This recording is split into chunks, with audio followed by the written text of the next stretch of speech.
ஒரு சர்வர் தேவை, ஒரு டேட்டா பேஸ் தேவை. ஓகேவா? கிளைண்ட்னா யாருங்க?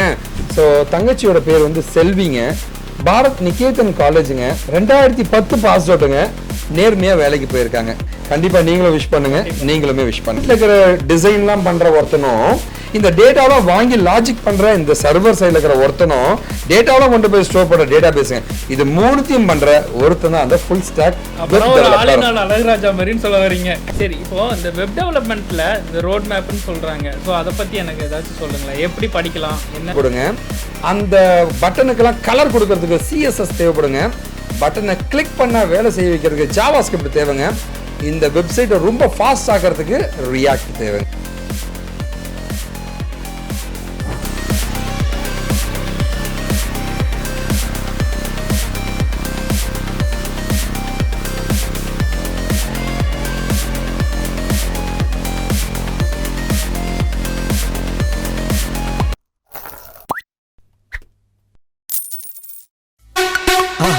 மறக்காம சர்ப்ரைஸ் பண்ணுங்க.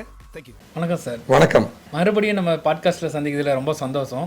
இன்றைக்கும் ஒரு சில கொஸ்டினோட உங்கள் மீட் பண்ண வந்திருக்கேன். அதாவது நீங்கள் எப்பவுமே ஃபுல் ஸ்டாக்ல தான் நிறைய கேள்வி கேட்பீங்க. ஆமாம் சார், இன்றைக்கும் அதில் இருந்து தான் கேள்வி. அதே சாமி. ஓகே,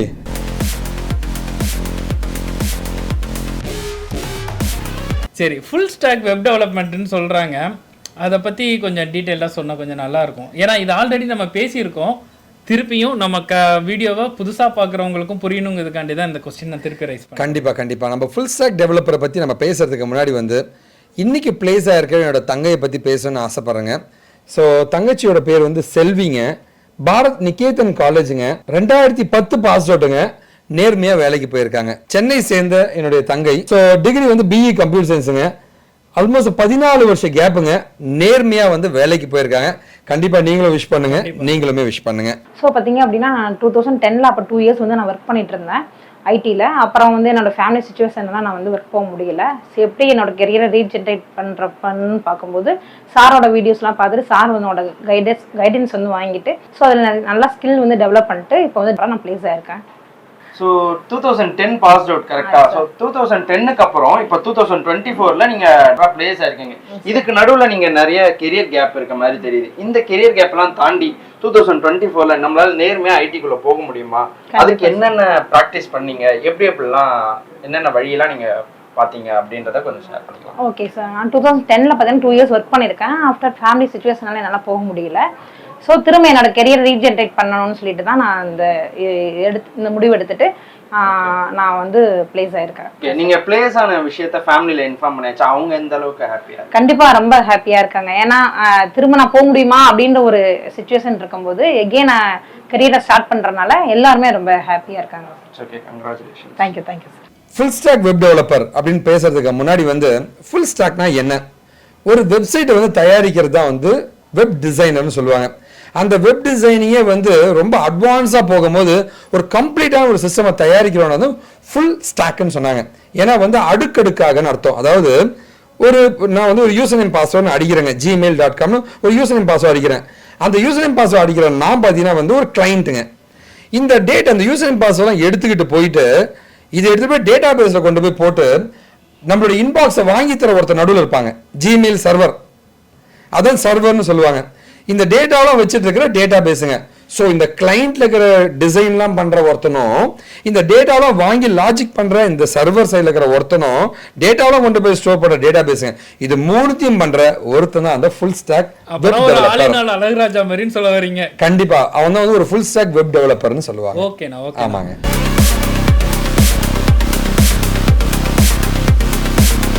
அடுத்து வந்து இங்கே ஃபுல் ஸ்டாக் வெப் டெவலப்மெண்ட் படித்தா அதாவது அது ஒர்த் இல்லையானே நிறைய பேருக்கு டவுட்டாக இருக்குது. அதை பற்றி ஏதாச்சும் சொல்லுங்களேன். ரொம்ப சிம்பிள் தாங்க. ஃபுல் ஸ்டாக் வெப் டெவலப்பர் ஒரு 10 ப்ராஜெக்டோ 20 ப்ராஜெக்டோ பண்ணியிருந்தானா அவன் ஒர்த்துங்க. நிறைய சென்டர்ஸ் வந்து இதை வச்சு தான் ஏமாற்றுவாங்க.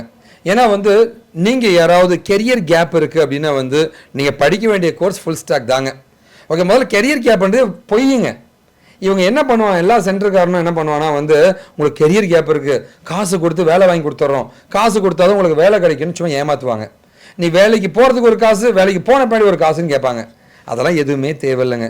ஒன்றே ஒன்று தாங்க, நேர்மையாக படித்தா கண்டிப்பாக வேலை கிடைக்கும். அவன் என்ன பண்ணுவான்னா உங்களை ஏமாத்துறதுக்காக, ஸ்டூடெண்ட்ஸை ஏமாத்துறதுக்காக இந்த வேலையை பண்ணுவாங்க. ஓகேவா? எவ்வளோ முடியுமோ கம்பெனிக்குள்ளே போயிட்டான் 2-3 மாதம் அவன் இருப்பான், 2-3 மாதம் அமௌண்ட்டு தேய்ச்சல, அப்புறம் அவனை துரத்தி விட்டுருவாங்க. அவனுக்கு தெரிஞ்சுதான் உங்களை அனுப்புவான் உள்ளரையே. அதனால் தயவு செஞ்சு நேர்மையாக போடணும் பாருங்கள். ஓகேவா? இப்போ நான் உங்கள் கேள்விக்கான பதிலை நான் சொல்கிறேங்க. ஃபுல் ஸ்டாக் வந்து ஒர்த்தா இல்லையான்னு கேட்டிங்கன்னா, ஒரு பிஸ்னஸுங்க, ஒரு ஹோட்டல் இருக்குன்னு வச்சுக்கோங்களேன், அவனுக்கு என்னங்க தேவை? அவன் பிஸ்னஸை டெவலப் பண்ணுறதுக்கு ஒரு வெப்சைட் வேணும், ஒரு மொபைல் ஆப் வேணும். அப்போ வந்து எந்த தொழிலாக இருந்தாலும் அவனுக்கு ஒரு வெப்சைட் வேணும்ல. அப்போ இங்கே இந்தியாவில் மட்டுமே வந்து ஒரு 10 கோடி பேர் பிஸ்னஸ் பண்ணுறாங்கன்னா 10 கோடி வெப்சைட் வேணுங்க.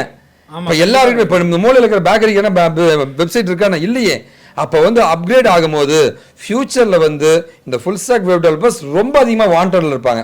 அண்ட் அப்பார்ட் ஃப்ரம் பார்த்தீங்கன்னா வந்து ஃபுல் ஸ்டாக்கை பொறுத்த வரைக்கும் வந்து கெரியர் கேப் பற்றி கேட்கவே மாட்டான். ஏன்னா கம்பெனியை பொறுத்த வரைக்கும் வந்து கம்ப்ளீட்டாக ஒரு டெக்னிக்கலாக ஸ்ட்ராங்காக இருக்கிற ப்ராஜெக்ட் பண்ண தெரிஞ்ச ஃபுல் ஸ்டாக் டெவலப்பர் கிடைக்க மாட்டேன்றான். அதனால் வந்து நீங்கள் யாராவது கெரியர் கேப்பில் இருந்தீங்கன்னா வந்து ஃபுல் ஸ்டாக் டெவலப்மெண்ட்குள்ளே வந்து போக முடியும். நான் இப்போ காமிச்சிட்டு இருக்கிற இந்த ஒரு 10 பேருங்க, இவங்க எல்லாருமே வந்து 10 வருஷம் 8 வருஷம் 15 வருஷம் கெரியர் கேப் இருக்கிறவங்க, நேர்மையாக யாருக்குமே காசு கொடுக்காம டெக்னாலஜியை படிச்சுட்டு ப்ராஜெக்ட் பண்ணி வேலைக்கு போனவங்க. ஸோ உங்கள் கேள்விக்கான பதில் இன்னைக்கு இல்லைங்க, அடுத்த ஒரு 100 வருஷத்துக்கு ஃபுல் ஸ்டாக் வெப் டெவலப்மெண்ட் சம வேல்யூவாக இருக்குங்க.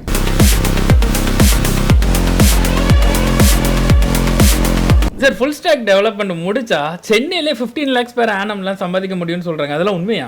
ஏங்க சம்பாதிக்க முடியாது? முதல்ல சரி இங்கே பாருங்க, ஸ்கில்டு தாங்க கம்பெனிஸ் வந்து காத்துக்கிட்டு இருக்கோம். அந்த ஸ்கில்டு பீப்புள் கிடைக்க மாட்டான்.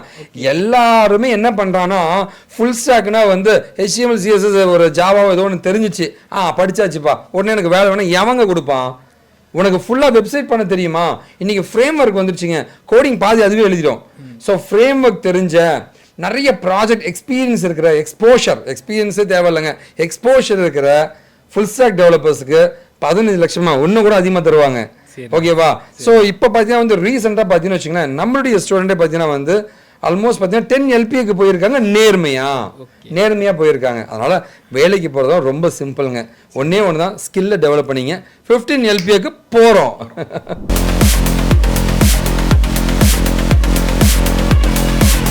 சரிண்ணா. சரி, இப்போ இந்த வெப் டெவலப்மெண்ட்டில் இந்த ரோட் மேப்னு சொல்கிறாங்க. ஸோ அதை பற்றி எனக்கு ஏதாச்சும் சொல்லுங்களேன். எப்படி படிக்கலாம், என்ன படித்தா கரெக்டாக இருக்கும்? ஆக்சுவலாக வந்து நான் உங்ககிட்ட சொன்ன மாதிரி தாங்க, உங்களுக்கு ஒரு கிளைண்ட் தேவை, ஒரு சர்வர் தேவை, ஒரு டேட்டாபேஸ் தேவை. ஓகேவா? கிளைண்ட்னா யாருங்க? அதாவது ஒரு வெப் பேஜ் தயாரிக்குது. இந்த ஜிமெயிலில் யூசர் நேம் பாஸ்வேர்ட் பட்டன்லாம் காமிக்குது இல்லையா, அதுதான் கிளைண்ட்டுங்க. அந்த டிசைன்லாம் பண்ணுறதுக்கு என்ன வேணும்? HTML வேணும். ஸோ டிசைனுக்கு HTML தேவைப்படுங்க. அந்த பட்டனுக்கெல்லாம் கலர் கொடுக்கறதுக்கு CSS தேவைப்படுங்க. பட்டனை கிளிக் பண்ணால் வேலை செய்ய வைக்கிறதுக்கு ஜாவாஸ்கிரிப்ட் தேவைங்க. இந்த வெப்சைட்டை ரொம்ப ஃபாஸ்ட் ஆக்கிறதுக்கு ரியாக்ட் தேவைங்க. அண்ட் இதை மொபைல் கம்பேட்டபிளாக நம்ம பண்ணுறதுக்கு எந்த டிவைஸில் போட்டாலும் அந்த வெப்சைட் வேலை செய்யறதுக்கு பூட்ஸ்ட்ராப் தேவை. இந்த 5ம் படிச்சுட்டீங்க, 5யும் படித்து அதில் ப்ராஜெக்ட் பண்ண கற்றுட்டிங்கன்னா ஃப்ரண்ட் அண்ட் கிளைண்ட் சைடில் சூப்பராக நீங்கள் டிசைனர் ஆகிடலாம். சரி, இப்போ யூசர் நேம் பாஸ்வேர்ட்லாம் கொடுத்துட்டேன். இந்த டேட்டாவெல்லாம் எடுத்து டேட்டா பேஸில் போய் செக் பண்ணுற ஒருத்தர் சர்வர்னு தேவைப்படுவான். இந்த சர்வர்னு சொல்கிற எதுனா ஒரு டெக்னாலஜி, ஜாவா, .NET ஏதோ ஒரு டெக்னாலஜியை படிச்சுக்கணுங்க. இது பேக் அண்ட் டெக்னாலஜின்னு சொல்லுவாங்க, இது ஃப்ரண்ட் எண்ட்னு சொல்லுவாங்க, இது பேக் எண்ட்னு சொல்லுவாங்க.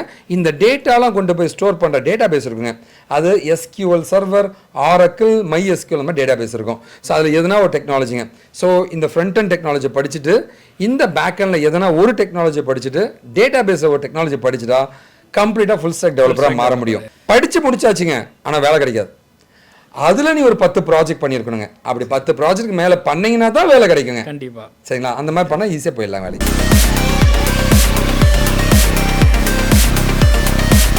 சரி, அப்படின்னா இந்த ஃபுல் ஸ்டாக் ஜாவா டெவலப்பர்னு சொல்கிறாங்க, அது படிக்கணும்னா என்னெல்லாம் பண்ணணும்? அது குறிப்பிட்ட ரோட் மேப். ஸோ இந்த கேள்விக்கு இதுக்கு பதில் சொல்கிறதுக்கு முன்னாடி நம்ம கம்பெனியில் படித்து நேர்மையாக போன ஜாவா டெவலப்பர்ஸ் தான் நம்ம பார்த்துட்டு இருக்கோம். இவங்க எல்லாருமே வந்து ஜாவாவில் பிளேஸ் ஆயிருக்காங்க. எல்லாருக்குமே கெரியர் கேப் இருக்கு. ஏதோ ஒரு டிபார்ட்மெண்ட் இருப்பாங்க, மெக்கானிக்கல், சிவில் இருப்பாங்க, அவங்க பிளேஸ் ஆயிருக்காங்க.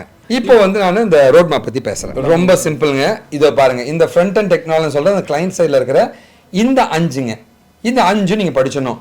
அடுத்தது வந்து இப்படி ஜாவாவில் பார்த்தீங்கன்னா வந்து இந்த இடத்துல JSPன்னு சொல்லுவாங்க, Java servlet page. So Java servlet page மூலமாக நம்ம ஜாவா வெப்சைட்டை பண்ணிட்டேன். அதை ஃப்ரேம் ஒர்க்கில் பண்ணக்கூடிய ஸ்ப்ரிங் பூட். ஓகேவா? இப்போ ட்ரெண்டிங்காக இருக்கிற வெப் API. ஓகேவா? ஸோ இந்த 5 ஸ்டாக்கும் படிச்சுட்டு இங்கே இருக்கிற JSPயாக இருக்கட்டும், spring boot with web API படிச்சுட்டு அது கூட டேட்டா பேஸாக வந்து எதனா ஒரு டேட்டா பேஸ்ன்ற எஸ்கியூஎலோ ஆரக்குலோ MySQLோ இதுதான் அந்த ஜாவாவுடைய ரோட் மேப்புங்க. ஓகேவா, ஃபுல் ஸ்டாக் டெவலப்பருக்கான ரோட் மேப்புங்க. ஓகேவா, ஸோ இந்த எக்ஸாக்டாக இதை படிச்சாங்கன்னா ஈஸியாக ஜாபுக்கு போயிடலாங்க. அதோட பார்த்தீங்கன்னா கூட வந்து ஜாவா ஸ்விங்கும் படிக்கிறது ரொம்ப நல்லதுங்க.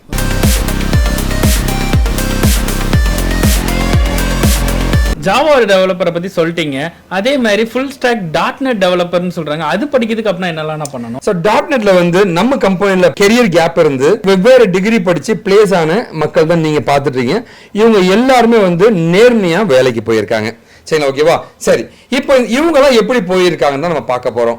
ஸோ நான் முன்னாடி உங்களுக்கு சொன்ன மாதிரி வந்து இந்த கிளைண்ட்ல இருக்கிற இந்த ஸ்டாக்குங்க HTML, CSS, ஜாவாஸ்கிரிப்டுங்க, பூட்ஸ்ட்ராப், ரியாக்ட்டுங்க இந்த டெக்னாலஜி அவங்க படிச்சுட்டு இந்த பேக் அண்ட் டெக்னாலஜில வந்து ASP.NET சொல்லுவாங்க. .NET வச்சு ஒரு வெப்சைட் பண்ணீங்கன்னா ASP.NET சொல்லுவாங்க. அதையே ஃப்ரேம் ஒர்க்ல பண்ற MVC ஃப்ரேம் ஒர்க்குங்க. அதே வந்து இப்போ .NET கோர் வந்துருச்சுங்க. ஸோ .NET கோருங்க. ஸோ ASP.NETங்க, MVCங்க, MVCல .NET கோருங்க, .NET கோர் கூடயே வந்து வெப் API இந்த டெக்னாலஜி பேக்கெண்ட்ல படிச்சுட்டு கூட வந்து டேட்டா பேஸா வந்து SQL சர்வருங்க கம்பேட்டபிள்.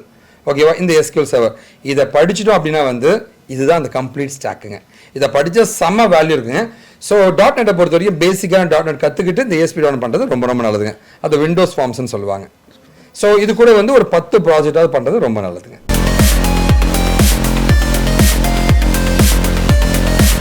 சரிண்ணா, இப்போ நம்ம ஜாவாவை பத்தி பார்த்தாச்சு, .NEட்டை பத்தி பார்த்தாச்சு. இன்னொரு ஒருத்தர் இருக்காரு, பைத்தான் ஃபுல் ஸ்டாக் பைத்தான் டெவலப்பரை பத்தி எதிர்பார்த்தேங்க. ஏன்னா வந்து இன்னைக்கு ட்ரெண்டிங்கே பைத்தான் தானே. ஸோ பைத்தான்ல வந்து நிறைய பேர் பிளேஸ் ஆயிருக்காங்க. நீங்க இங்க பாக்குறவங்க எல்லாமே வந்து பைத்தான் ஃபுல் ஸ்டாக்ல பிளேஸ் ஆனவங்க. ஓகேங்களா, ஸோ கெரியர் கேப் இருந்து நேர்மையாக வேலைக்கு போயிருக்காங்க. கண்டிப்பாக வந்து அவங்க எல்லாருமே விஷ் பண்ணலாங்க. ஸோ பைத்தான் பொறுத்த வரைக்கும் பார்த்தீங்கன்னா வந்து அதே மாதிரி தான் ஆப்பர்ச்சுனிட்டிஸ் இருக்குங்க. ஸோ இந்த ஸ்டாக் உங்களுக்கு அதுலேயும் மாறவே மாறாதுங்க. இந்த ஸ்டாக் அப்படியே தான் இருக்குங்க. கிளைண்ட்ல இருக்கிற இந்த ஸ்டாக் மாறவே மாறாது. அதாவது ஃப்ரண்ட்ல இருக்குது அதேதான், பேக்ல இருக்குது அதேதான், நடுவுல இருக்கிறது மட்டும் தான் வேற. எக்ஸாக்ட்லி, நடுவுல இருக்கிறது மட்டும் தான் மாறுங்க. இந்த இடத்துல பார்த்தீங்கன்னா வந்து ஜாங்கோ அப்படின்னு ஒரு ஃப்ரேம் ஒர்க்குங்க. ஓகேவா, ஸோ ஜாங்கோன்ற ஒரு ஃப்ரேம் ஒர்க் இருக்கும், இல்லை ஃப்ளாஸ்க்னு ஒரு ப்ரோக்ராமிங் லாங்குவேஜ் இருக்குங்க, ஃப்ரேம் ஒர்க்குங்க. இது ரெண்டுத்துல எதனா ஒரு ஃப்ரேம் ஒர்க்கை கற்றுக்கிட்டோம் அப்படின்னா வந்து ஈஸியாக வந்து பைத்தான் ஸ்டாக் டெவலப்பராக மாற முடியுங்க. ஓகேவா, அண்ட் பேக் அண்ட் MySQLோ இல்லை SQL சர்வரோ ஆரக்குலோ நம்ம வச்சுக்கலாங்க. இது பைத்தானுடைய ஸ்டாக்னு சொல்லப்படுதுங்க. சரி, நான் அப்படியே இந்த ஃபுல் ஸ்டாக் பைத்தான் டெவலப்பர்லாம் முடிச்சிட்டாங்கன்னு வச்சுக்கோங்களேன். ஸோ முடிச்சதுக்கு அப்புறம் அவங்க ஃப்ரெஷரா ஜாயின் பண்றதுக்குரிய சேலரி பேக்கேஜ் எப்படி இருக்குங்கிறது. ஐடியை பத்தி நீங்க ஐடியில் வந்து சேலரி பத்தி கேட்காதீங்க. ஏன் அப்படின்னு கேட்டீங்கன்னா வந்து ஸ்டார்டிங்ல வந்து நார்மலா ஒரு 20,000 25,000 சேலரி தான் இருக்கும். ஆனா வந்து ஒரு 5 வருஷம் கழிச்சு 1 லட்சம்ன்றது கம்மியான சேலரி தான். அந்த அளவு தான் ஐடி இண்டஸ்ட்ரி இருக்குங்க. 5 வருஷத்துல 1 லேக்ன்றது கம்மியான சேலரி நான் சொல்றேங்க. அதோட பார்த்தீங்கன்னா வந்து நான் பார்த்தீங்கன்னா வந்து என்னுடைய 3.5 வருஷம் கிராஸ் ஆகும்போது HCLல இருந்து ஆஸ்திரேலியாவுக்கு போயிட்டேங்க. ஆஸ்திரேலியாவில் வந்து என்னோட 25 வயசுல வந்து என் சேலரி வந்து 5.25 லட்சம் பர் மந்த்துங்க. புரியுங்களா, ஓகேவா? அதனால சேலரியை பற்றிலாம் யோசிக்காதீங்க. ஏன்னா ஐடியில் மட்டும்தான் ஆப்பர்ச்சுனிட்டிஸ் கொட்டி கிடக்குங்க. Full ஸ்டாக்லாம் highly வாண்டடுங்க. இதெல்லாம் எவர் கிரீன் ஃபீல்டு மாதிரி எப்பவுமே அழியாத ஃபீல்டுங்க. அதனால சேலரி பற்றி யோசிக்காதீங்க, பயங்கரமாக கொடுப்பாங்க சேலரிங்க.